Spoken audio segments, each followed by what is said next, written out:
have seen the new trend happening at college graduations across the country. Speakers mention AI and, ooh, they get booed. Now, the easy take is, man, these kids hate AI.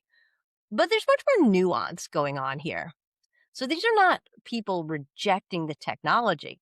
What they're rejecting is the message in the speech. So, first, let's look at who got booed and who didn't. So, Eric Schmidt, when he spoke at the University of Arizona, he got booed. Now, there's even more nuance behind that because he was a controversial speaker due to some charges that are currently levied against them. And some students had rallied not to have him there in the first place. So then when he brought up AI, well, it did not go over well. But he wasn't the only one. A real estate executive at UCF who called AI the next industrial revolution got booed. And then a record executive at Middle Tennessee State doubled down after the crowd reacted. He said, deal with it. I don't think those were the right words. So let's look at who didn't get booed.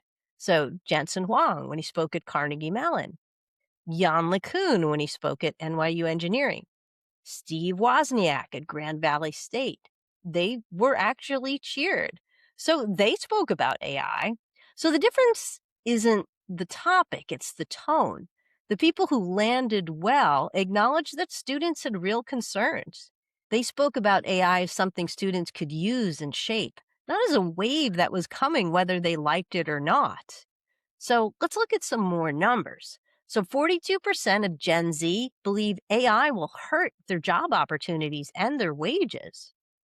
Roughly 70% of college students see it as a threat to their career prospects.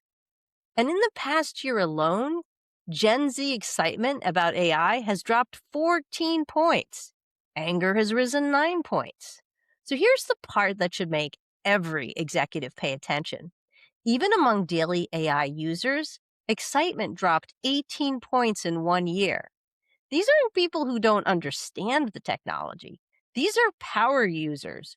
They don't like what they see. Entry level hiring is weak. Junior roles are disappearing. The ladder they tried to climb is being quietly pulled up. The class of 2026 they're not anti technology. They will use the tools. But they're not going to clap on cue for a version of progress that doesn't have a place for them in it. Now, that sounds less like a problem and more like exactly the kind of critical thinking we should want from this generation. They're the generation inheriting this. I'm Diana Wolf Torres, and this is Deep Learning with the Wolf.